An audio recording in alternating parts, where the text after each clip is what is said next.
All right, guys, welcome back to the channel. If you're new to the channel, my name is Jeff Cordero. And before we get started in any of this video, the first thing I want to do is I want to thank you for helping me get to 1,000 subscribers. So in this video today, the main focus, we're going to talk about gas bowstrings. But before we get there, I do want to touch base on a few other videos that I have made in the past that people have asked for updates on.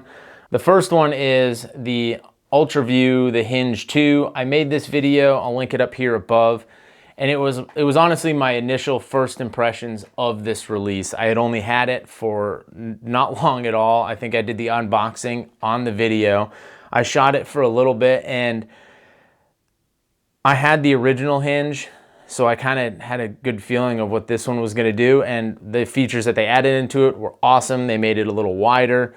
They made it a 2 moon adjustable click on it, so it's got a lot of adjustability compared to the first gen. And my main thing was I was just really critical of the actual click on it, that it was a pretty aggressive click. Yeah, the more I shot it, and I don't even notice it anymore. You watched that video and you thought I was very critical of the click. You're right. It's just one of those things. Like, initially I didn't like it, but the more and more I shoot this release, the more I love it. There's really not a big downside to this, except for maybe the price tag on the stainless steel version. Other than that, I think it's a really great release. It's probably by far the most comfortable release I've ever shot. I've shot some Scotts, some Carters, the original Hinge, True Balls. This is by far the most comfortable release I've ever shot. I have not shot in a stand yet, and I do plan on getting one of the stand Onyxes whenever they come into stock. I do have a new video coming up. I don't know when I'm gonna post it. I'm still working on it. And I have this new batch of Sirius Orion arrows. These are the 4mm, 250 spine. I think these come out to weigh somewhere in like the low 5 range. It has 230, oh God, 30. This has 235 up front between the field point and the insert and collar. So the overall weight on this arrow is 520 grains. So this is pretty much almost identical to the weight I shot last year on my Sirius Apollos. I absolutely love those, but the purpose of the video that I have coming up, I shot the 4-fletch in the past. I shot it last year with a smaller boning vane. I like it, but I want to know what's going to group better for me out of my setup with broadheads. I had to think about that. With broadheads. So I have a 4-fletch with a right helical, 4-fletch with a left helical, an extreme 3-fletch right helical, extreme 3-fletch left helical. I'm really curious to see how, like with a field point, it really doesn't matter what kind of fletching you have in the back. You could run super small fletchings, honestly, because you're not trying to counter steer something. This doesn't really have any steering properties at all. For me this year, I think I'm going to switch to some iron will solids. I don't have them in yet. I have them ordered. They're going to come in, but I'm going to shoot those iron will solids and some the Q80 Exodus that I shot last year that I absolutely loved. I'm going to shoot those again and compare them against each other and see how the group sizes are. And whichever one groups the best, I really don't care if it's 3-fletch, 4-fletch, right or left. Whatever groups the best, that's all I care about. Whatever makes that arrow fly the best, that's all I care about. The main purpose of this video, I know I've rambled on for way too long already, is to talk about some gas bowstrings. I put gas bowstrings on my Hoyt RX4 Ultra, so it was last year. It was about 10 months ago probably. These are the Ghost XVs in camo with just black end servings. And when I got them, I'm not gonna lie, I was one of those like, gas bowstrings is the best strings. There's nobody else that can compete with them. They are the best. And they're good. I won't say that they're the best. I haven't shot everything else out there, so it's hard to compare. Yeah, they have a lot of guys that shoot for them professionally. They've won a ton of Reader's Choice Awards.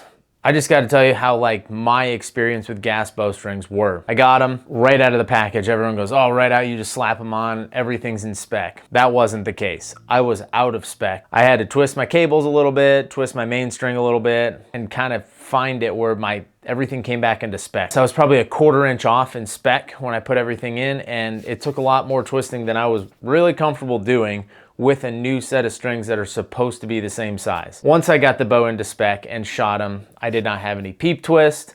Everything shot great. For a while, the strings were awesome, and then they weren't.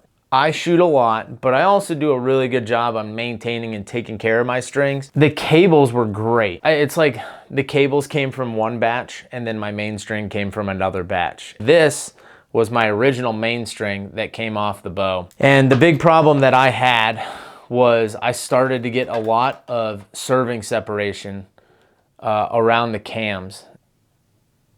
So I had this on both the top and the bottom, and the serving was just separating. It was just coming undone. The main string was also getting really, really beat up and started to get really frayed. Like, I don't know, it looked like they needed to be replaced, like pretty bad. Like they had been on the bow for like 3 or 4 years. Meanwhile, the cables are the original ones that are on here, and they look brand hammer new. I don't do anything different to my cables than I do my main string.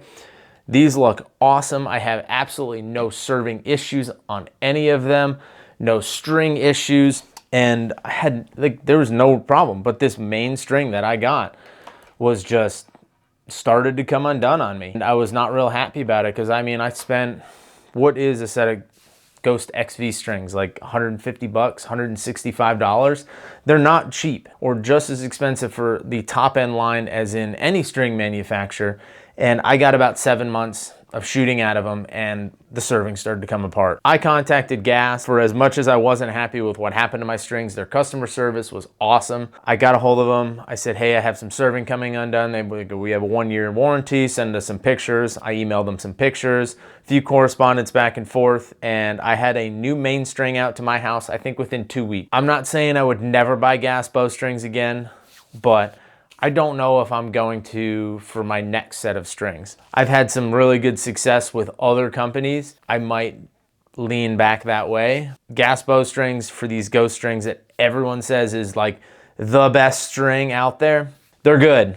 I'll give them that. They're really good. I did not have many problems with them. My bow stayed in tune until the serving started to come apart. And this isn't a video to shit on them. This is just my experience with them. And then I've had a lot of people message me about this Hinge from Ultra View, and they want to know more about it. And honestly, it's the most comfortable release I've ever shot. And I love shooting this. This is the stainless steel version. I actually do prefer the heavier one over the aluminum. Just feels better. I don't know what the science is you need to know behind it, but for me, it shoots well. Thank you guys again for following along. If you're not subscribed, please hit that subscribe button down below. We'll check you out on the next video.